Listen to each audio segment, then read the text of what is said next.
What's good? What's good, people? Welcome to another edition of Politrick here on the Got What You Need Network. Of course, I'm your host, Sky.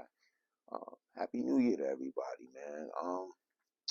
Let's talk about some things that happened just before the turn of the new year.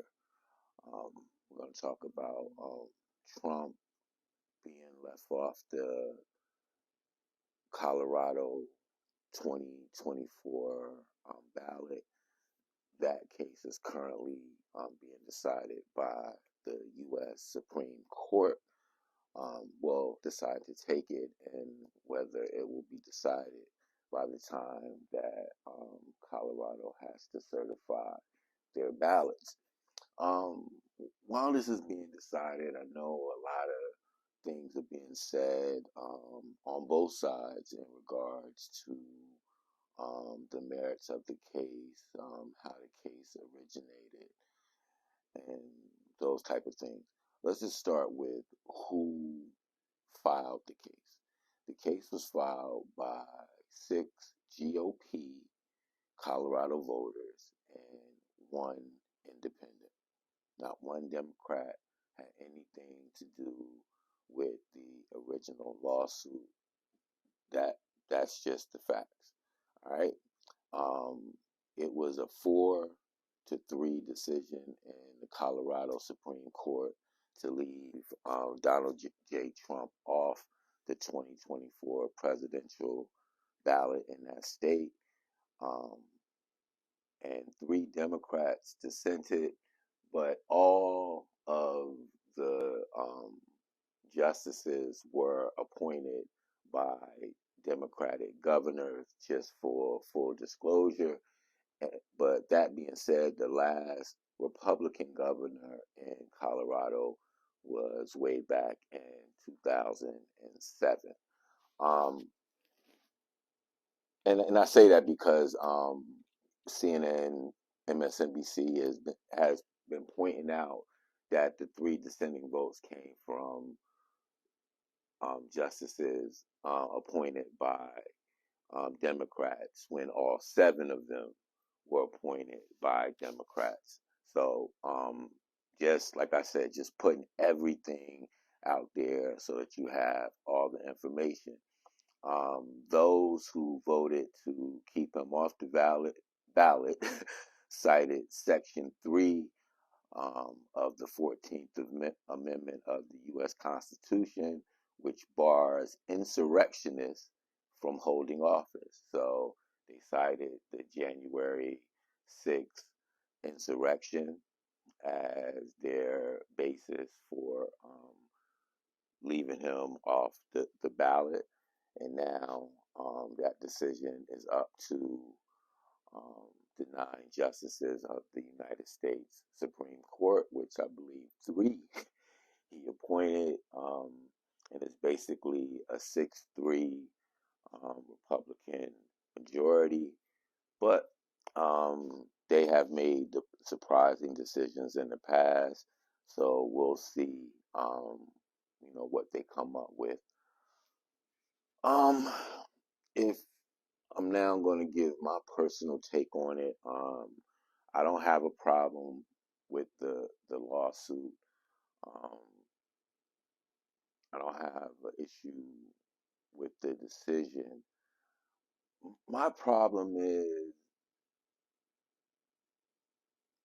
it's so many things that he should have already been sanctioned for that shouldn't even allow him even the possibility of running for president. And I guess that's what's so disturbing, that he can initiate so many things that cause conflict and then play this victim when he's then being held accountable.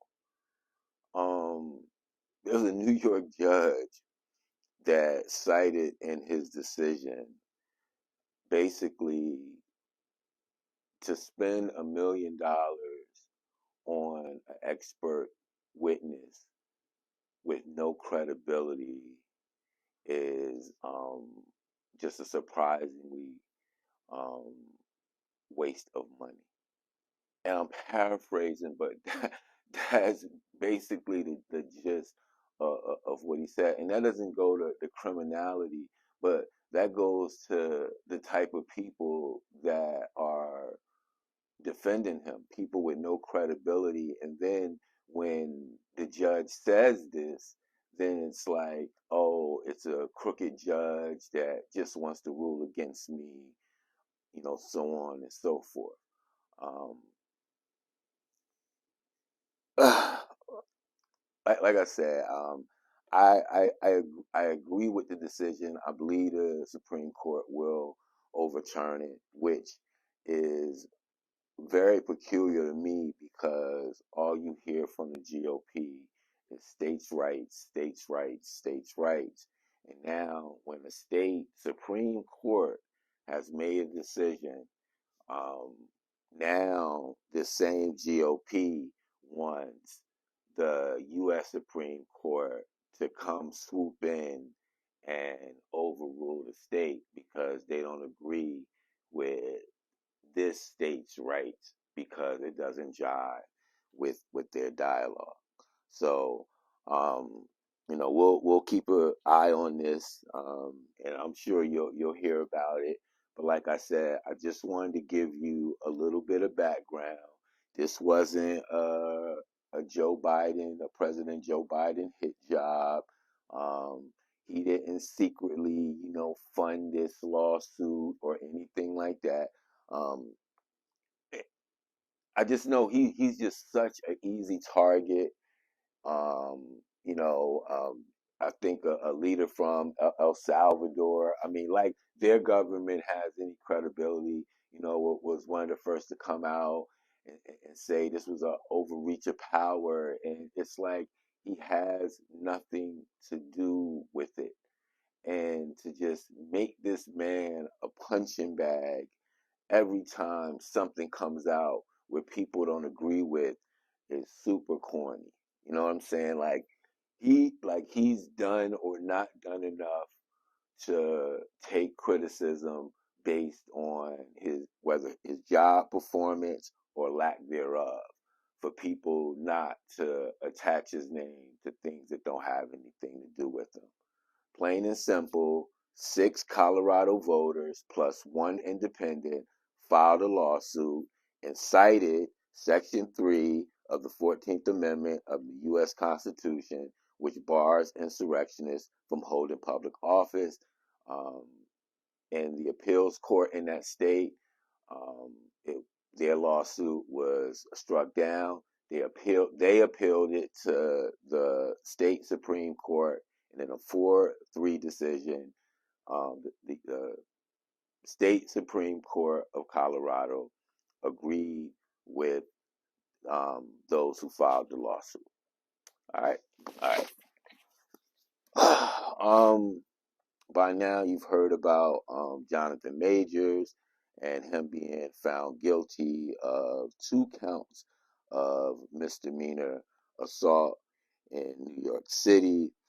Um, and of course, soon thereafter, Marvel dropped him, with the quickness.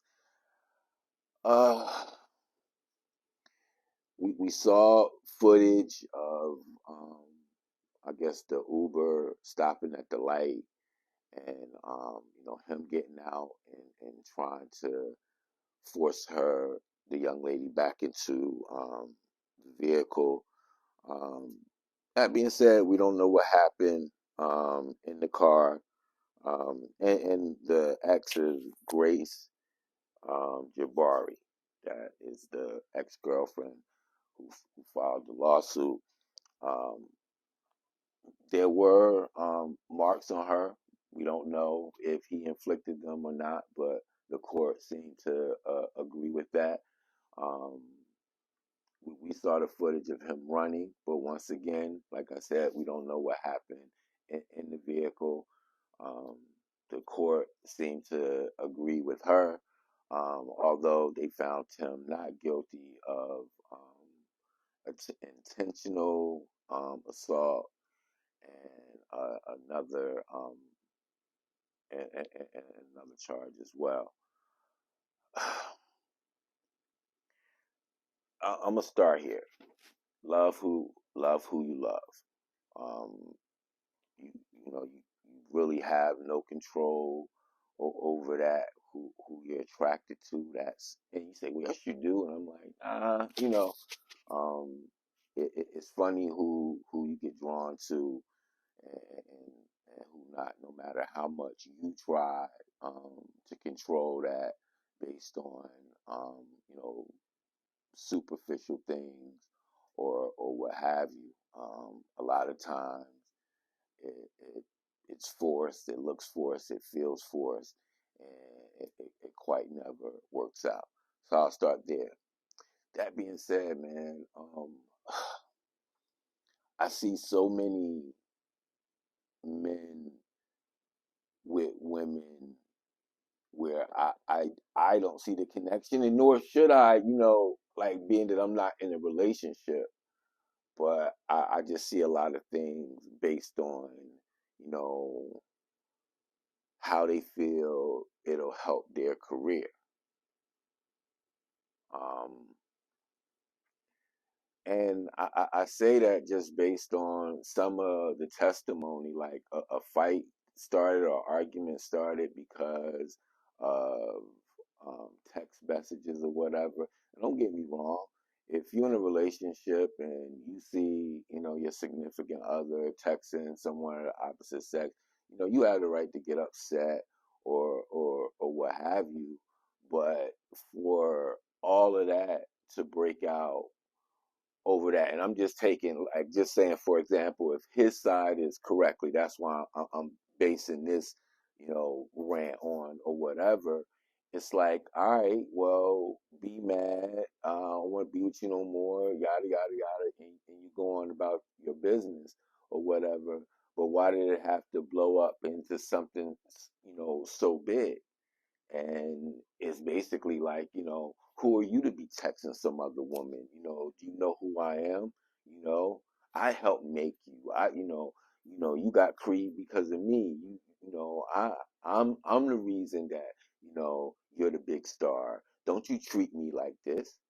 And maybe that wasn't what was said, but I've seen it too many times to not believe that there was somewhat of that kind of feeling within this relationship. And this isn't about stay within your own race or whatever. Once again, date who you want to date, but don't get your cheddar and then feel like you gotta have a certain type.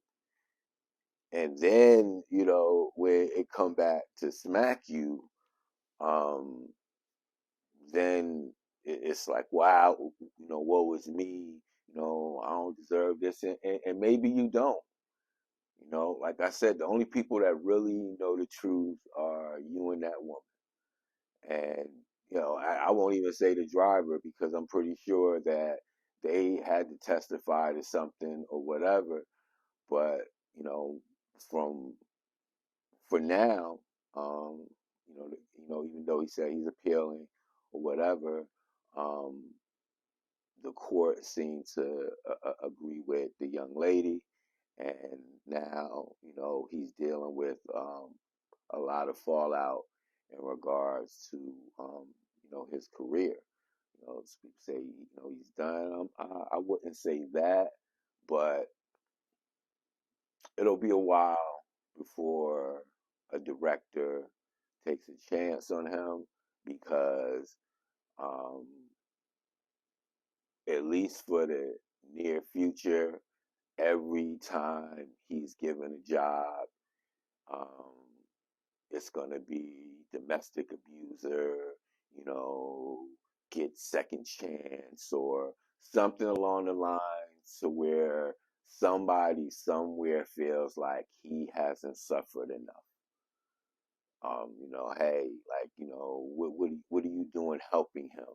Like, he should just have to grovel, in some corner in this house in pain and never work in Hollywood or Bollywood or anywhere again. And I don't think that's fair either. So um, it'll be interesting to see um, which people he's worked with in the past, um, stand by his side. And that don't necessarily mean that they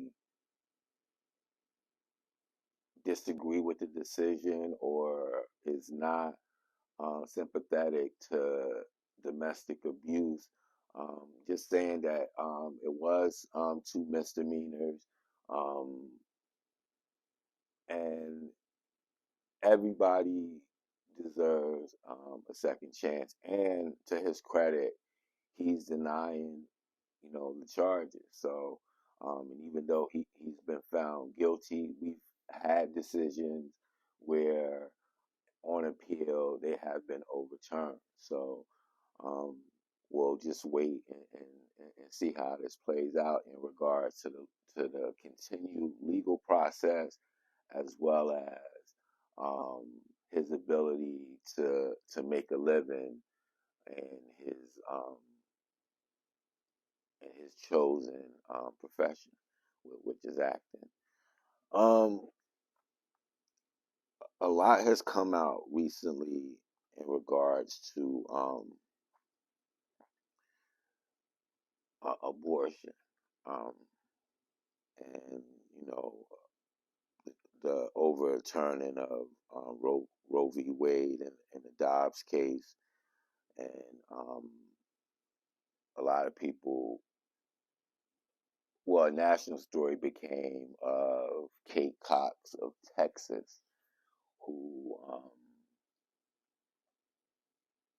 first won a decision in which a doctor had diagnosed that carrying her fetus to full term would put her at danger, and the fetus had very little chance of survival, and it would be the safest thing to do for the mother would be to abort the child.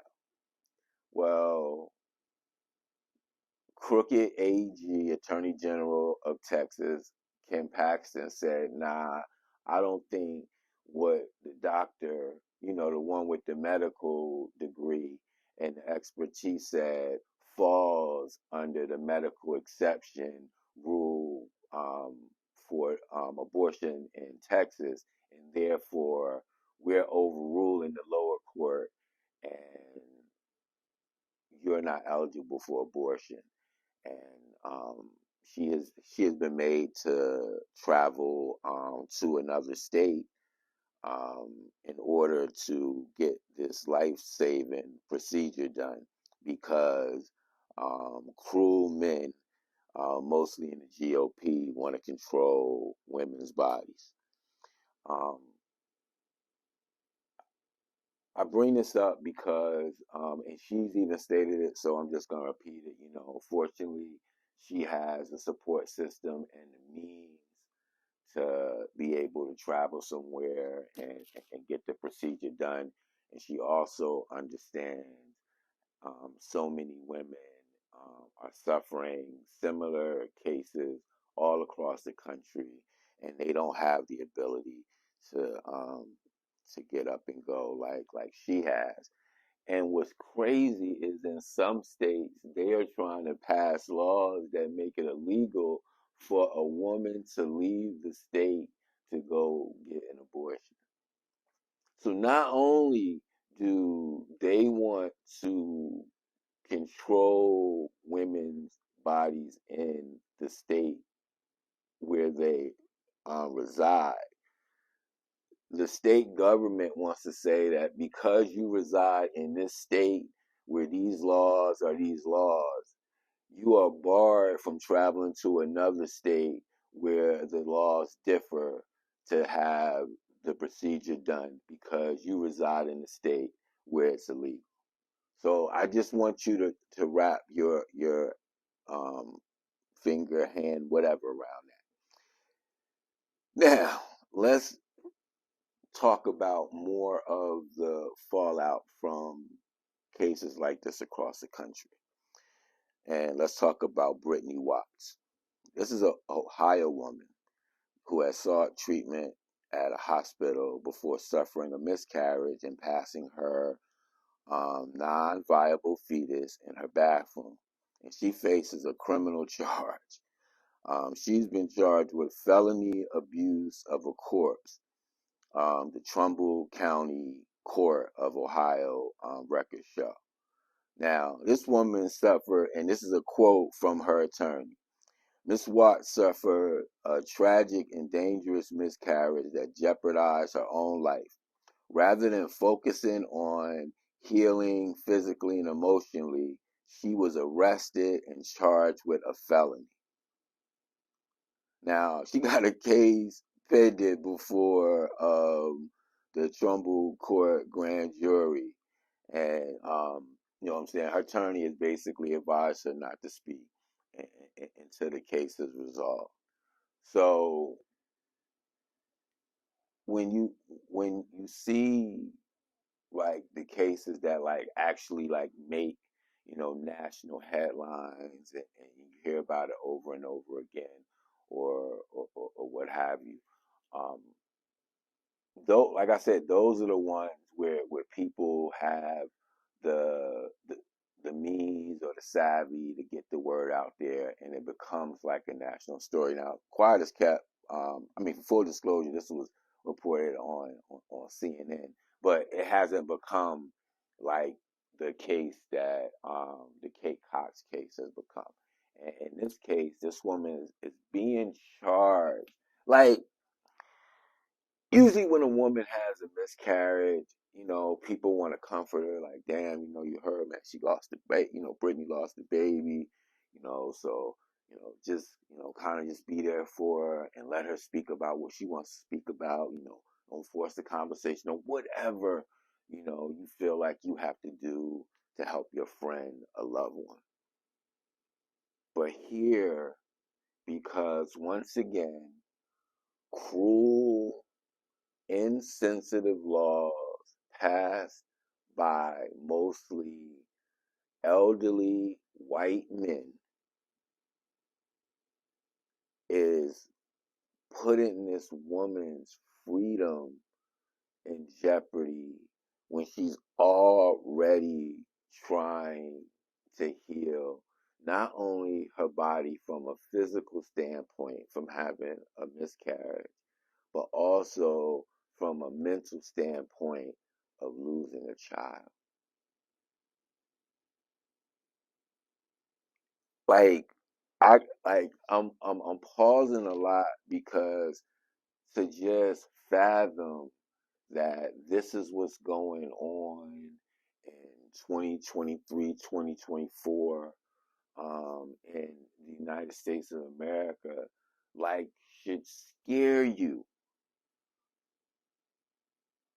Like, I don't want to get off subject, but we got a group called Moms for Liberty who was all across the country trying to gain seats on different school boards.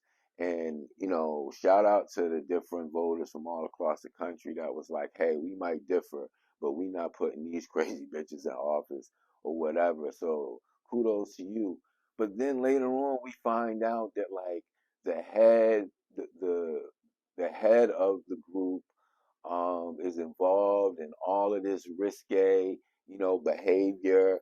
Her husband is being charged with different counts of sexual assault and different things like that. But these are the people that we are allowing to be like the moral police in this country. Like, this is no shot at no political party or anything like that. But but do the research for yourself if you don't believe me. I'm just telling you is that the the GOP And a lot of red states are really trying to see what they can do to control the citizens of their state. We have we have a case where um, in the state of Virginia, like right before their election, um, I think there were 20,000 voters taken, just erroneously taken off the voter roll when the governor's office originally admitted to like 200. We have in the state of Texas where they basically said, man, too many people, and no, excuse me, too many black and Hispanic people are voting in Harris County, so we're gonna take over the election board of that county, and we're gonna disqualify whatever votes we feel are illegal. Basically, we are going to temper the effect that Harris County vote has on the rest of the state of Texas. It's too many votes that we don't like coming from that state, from that part of the state. They got to be illegal. Now remember, 20, 25 years ago, it was, you know, black people shouldn't complain because they don't vote.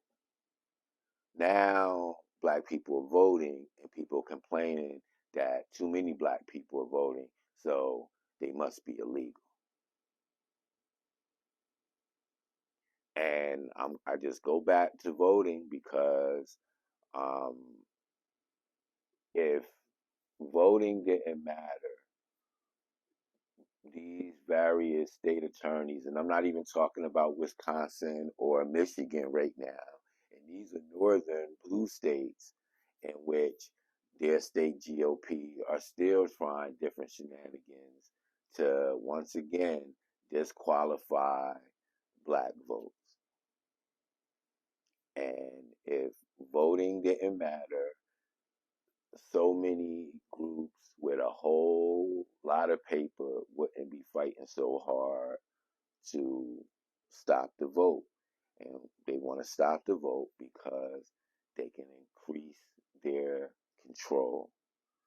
And usually, control is like, let's say, like the law in Oklahoma that was recently passed that basically makes it illegal for um, state any state employer to use diversity as any factor in hiring, to have diversity as part of any of the official state literature. And once again, like that's just the tip of the iceberg, just to see, what he could get away with. And then the next time he'll sign a different executive order. 1 minute the GOP is complaining about wasting of money, but um, Arkansas Governor Sarah Huckabee Sanders got caught fake ordering a lectern, like basically a stand for her to speak in front of, that she never received, but still invoiced the state for 22,000, and we're hearing that the lectern was only like supposed to cost like 2,000 or whatever. So she basically pocketed the money. And what's the response from the GOP? Oh, Democrats don't have anything better to do than to worry about a governor and a stand and this, that, and the other. So, like I said, going back to this Brittany Watts case and even the Kate Cox case, because she shouldn't be given any less compassion, because once again, her and her family has the means for her to be able to go to another state, keep that hush and, and get the procedure done.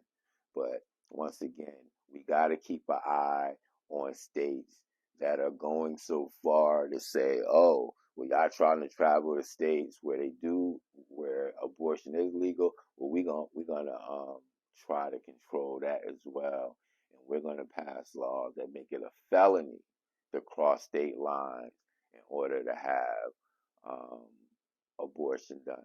So it's basically like if a woman wants to have a procedure done, have this procedure done, and she lives in one of those states, well, let's say this crazy law that I'm speaking of gets passed, they literally have to move out of that state and move to another state to avoid prosecution. And if that don't scare you, I just don't know what else will, man. Like, with all the things that are going on in this world, with prices going up on with food and everything. I mean, like deodorant, lotion, like everything is higher.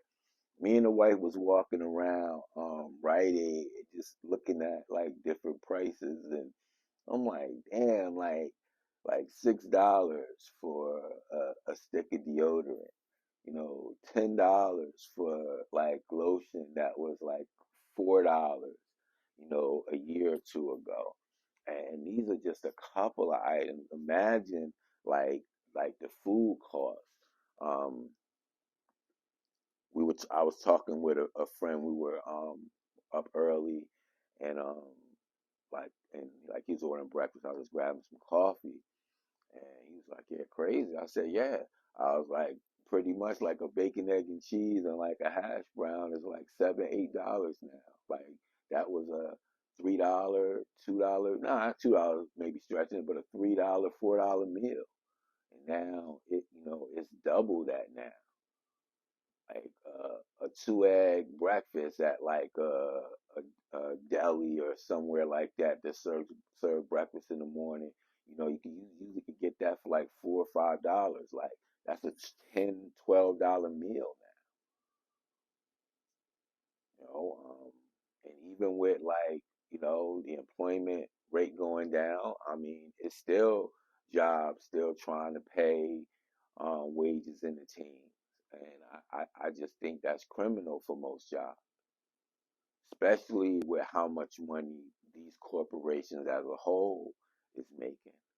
So notice like all the things that you have to buy are going up, but I'm still seeing job offerings for $16, $17 or whatever. And don't get me wrong, $20 is not enough, but that's where wages needs to start based on um, inflation and the price gouging in places other than gas, because that's not the only place where price gouging is done. Like a lot of these food manufacturers, when they had to raise prices because of the pandemic, never like decided, all right, we can go back to normal or at least drop a little bit. Hey, if they're gonna keep buying, hey, it is what it is, and that's what's happening, man. So, like I said, let's keep an eye on um, Trump in Colorado, um, Jonathan Majors, no matter what side of the fence you're on. And I know some things I said people probably disagree with, but that's just from where I'm sitting. I see a lot of people post their point of view. This podcast, some of these things are going to be, things I point out as facts, and other things are going to be my point of view. That's just what it is.